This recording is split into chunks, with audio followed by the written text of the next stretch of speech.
With that being said, we're going to go ahead and move on to the first presentation, which is going to be by Dr. James Head.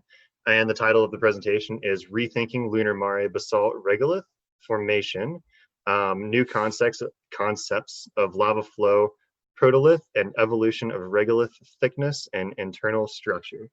James, go ahead and take it away.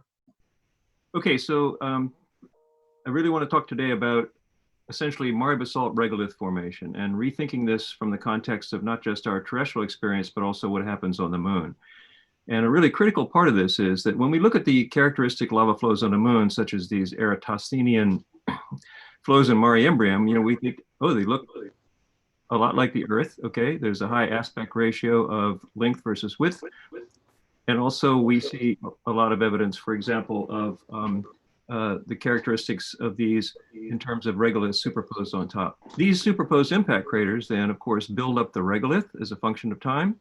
And we see in this really nice diagram, conceptual diagram by Wilcox et al. In 2005, that the characteristics of the basic lava flow that comes out here is the protolith. This is the basic rock from which the regolith is derived. And it's generally thought to be a solid lava flow.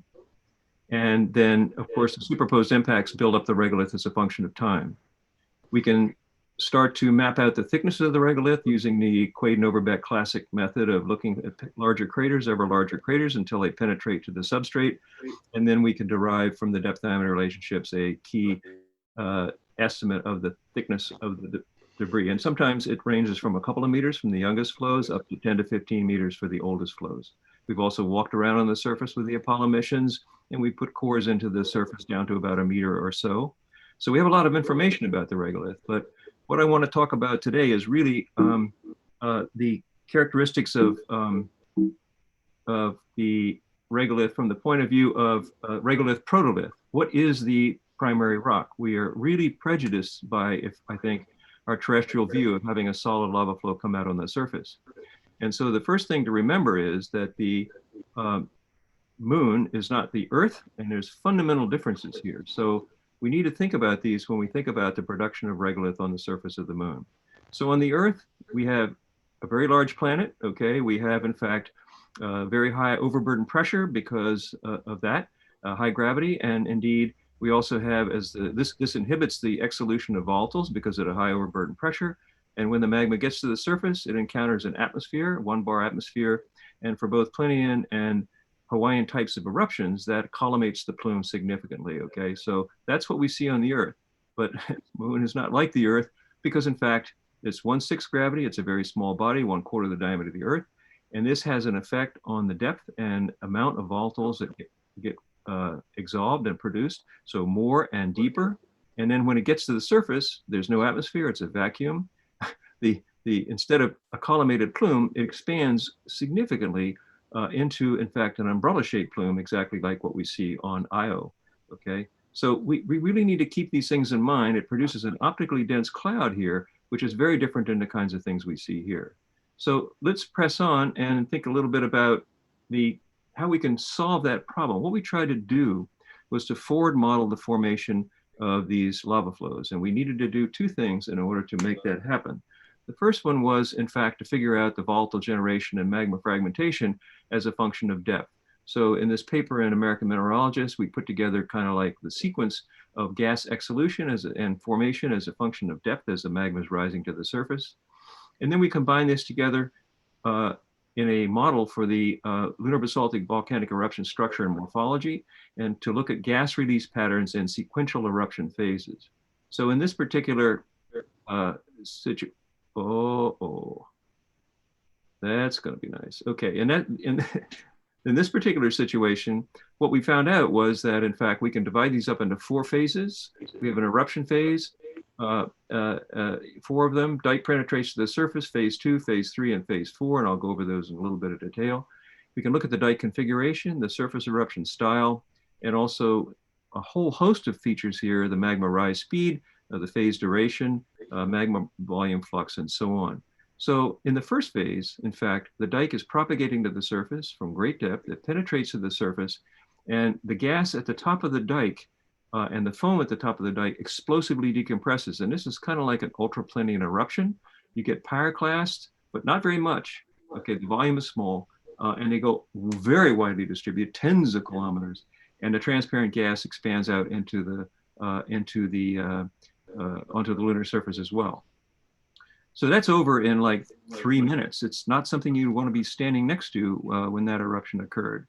So the second phase, the dike is still rising, and this is actually 70% of the volume, but it doesn't last very long because the flux is really high. And what happens during this phase? This is the Hawaiian eruptive phase. And when we look at this, we find in fact that this is a period in which there's extremely efficient magma degassing in this particular phase. So this is a cross section of the eruption. In this area here, as the magma comes to the surface, it explosively decompresses and expands, but it's coming out at such high rate that in fact, this is a very optically dense part of the cloud. And so the pyroclasts fall right back down onto the surface, and they're still liquidous temperatures. And so they actually thermally erode a crater here, a pit crater, and then the lava fills that and flows out. This is where we get essentially degassed lava coming out because it's losing most of its volatiles here, and it forms turbulent flows because of a very high flux that transition to laminar flows and then stop due to rheological or cooling limitations. Okay, so that's really interesting because it's a major phase. And when we now go to the fourth phase, this is also really interesting, the transition between the third and the fourth phase. This is a Strombolian phase.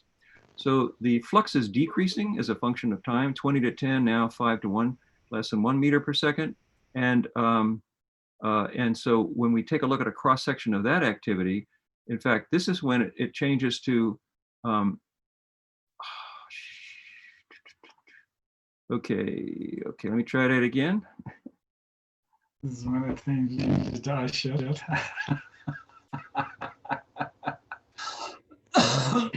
Welcome to modern technology. Yeah, what the hell? That, I believe the whole thing has quit. Okay, desktop 1. Okay, closed PowerPoint. Okay, so I gotta go find that. Okay. Don't pay any attention to me here. Ignore the man behind the curtain. Yeah. Your timer for 8 is about to go off, just so you're aware. That's okay. We'll just do this. Now we all see the secrets of Jim Head's hard drive. Yeah, boy, it's a map of my mind. It's not a pretty sight. Okay, so we'll fast forward here a little bit. So basically, we're going on to this phase here. That's good. We'll go to full screen. Give me a video check. Okay. Yep, we're good. Okay. So the bottom line here is that basically the bubble rise rate exceeds the magma rise rate. So you go into Strombolian activity here.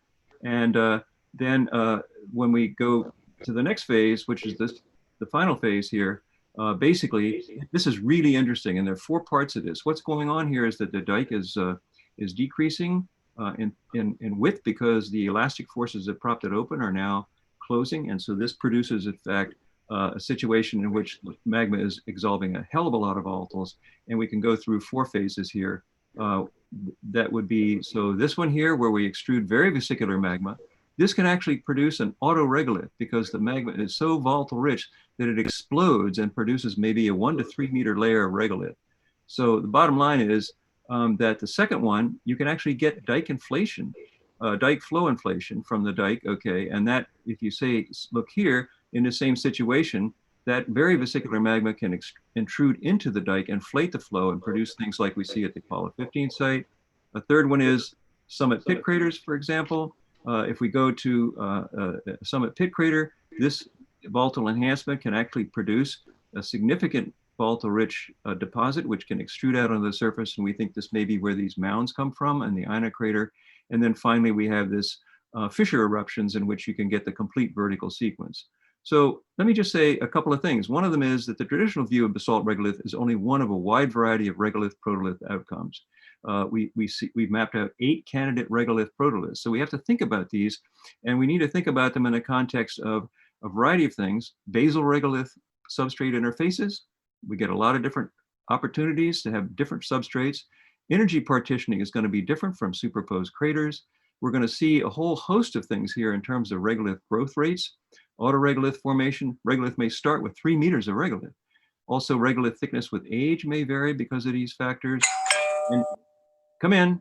And regolith components and maturation rates are critical as well. Those morphology of superposed craters, and finally, a couple of extra things here. The degradation of superposed craters, impact crater size frequency distribution may also be affected. And finally, despite all this diversity and complexity, the eruption phase parameter space really offers promise to unravel the eruption history of individual cross-section exposures and lava flows like we see here. This is why Laura Kerber's Moondiver mission was so critical, because we could have gone over to the side and measured all these things. So there's lots of promise to sort this out.